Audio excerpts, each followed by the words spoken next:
ये कांग्रेस पार्टी के हित में बात कर रहे हैं। जरा आप देखिए, आज देखिए इससे चित्रा जी,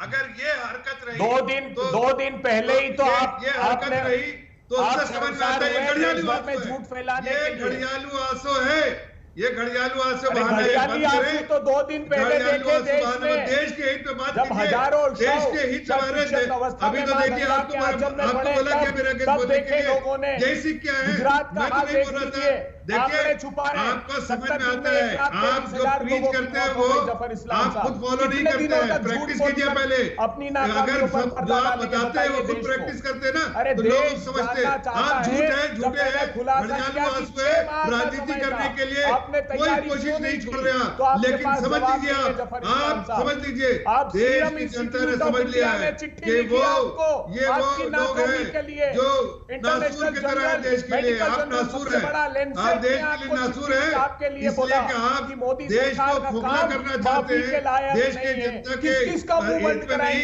मानवता के हित में नहीं। अरे हमसे दुश्मनी करिए ना, पार्टी से दुश्मनी कीजिए, मोदी जी से दुश्मनी कीजिए, अमित शाह जी से दुश्मनी कीजिए, सरकार से दुश्मनी कीजिए। आपको तो ये तकलीफ है कि मोदी जी इतने लोकप्रिय नेता क्यों है, राहुल गांधी और सोनिया गांधी नहीं? अरे नहीं है, इसलिए कि वो देश की जनता के बारे में चिंता करते हैं और आप पार्टी के बारे में। मैंने कहा दोनों लोग बोलेंगे तो दर्शकों को समझ में कैसे आएगा सर? मुझे लगता है कि कम से कम इसका आप खुद ही परिचय दें, एक जब बोल रहा हो दूसरा कम से कम शांत हो जाए। यहाँ पर जल्दी से जफर साहब अपनी बात कंप्लीट कीजिए। नहीं, मेरा जो सवाल था, आप कमलनाथ पर जाइएगा बार बार क्योंकि वो आपको सूट कर रहा है, लेकिन मेरा ये सवाल है कि अगर इस चिट्ठी में कुछ अच्छे सुझाव हैं तो क्या सरकार उनको मानेगी? देखिए, सबसे ज्यादा रिसेप्टिव सरकार यही है। मैंने कहा, प्रधानमंत्री ने तो बार बार कहा है कि हमें सुझाव दीजिए, हमें सुझाव दीजिए। हम देश की जनता को एक साथ लेके चल रहे हैं। अगर उसमें कोई पॉलिटिकल पार्टी अगर हमारे साथ नहीं, मैं नहीं कहता हमारे साथ, पार्टी के साथ, देश के साथ खड़े, इस महामारी में देश के साथ खड़ा रहे, मतलब मानवता के साथ खड़ा रहे, मतलब देश की जनता के साथ खड़ा रहे, तो जाहिर है सरकार के साथ खड़ा रहेगा और वैसी सोच रखेगा जिससे जनता का फायदा हो। लेकिन अगर वो खोखले इरादे हो, वो घड़ियालू आंसू हो, वो जो है आपके नापाक इरादे हो, तो समझ में आता है कि आपकी चिंता जो है वो देश की जनता नहीं, आपकी चिंता देश की जनता नहीं है। आपकी चिंता सिर्फ अपने पार्टी को जो एकदम एक कोने में खड़ा कर दिया देश की जनता ने, वहां से आप किसी तरह रेलेवेंट हुई। आपदा में राजनीतिक अवसर तलाश रही है अभय दुबे जी, कांग्रेस पार्टी।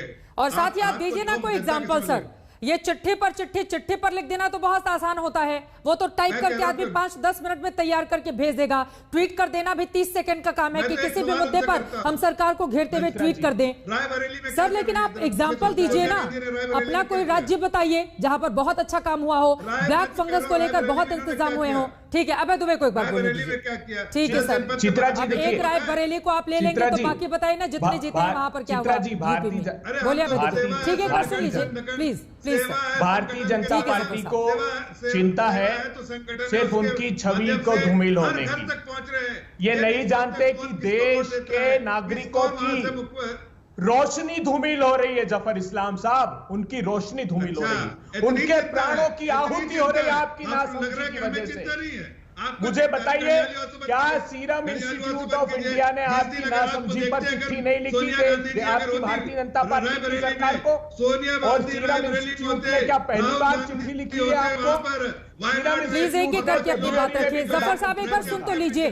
ठीक है, अभय दुबे, मैं आपसे क्या सवाल पूछ रही हूँ, आप कहाँ जा रहे हैं? सर मेरा सवाल भी तो गौर से सुनिए। आप बताइए ना कि आपका आदर्श राज्य कौन सा है? कांग्रेस पार्टी का आदर्श राज्य कौन सा है जिसको केंद्र सरकार को फॉलो करना चाहिए? देखिए, आप अगर प्रधानमंत्री जी की मीटिंग्स के मिनट देख लेंगे तो उसमें आपको रिकॉर्ड मिल जाएगा।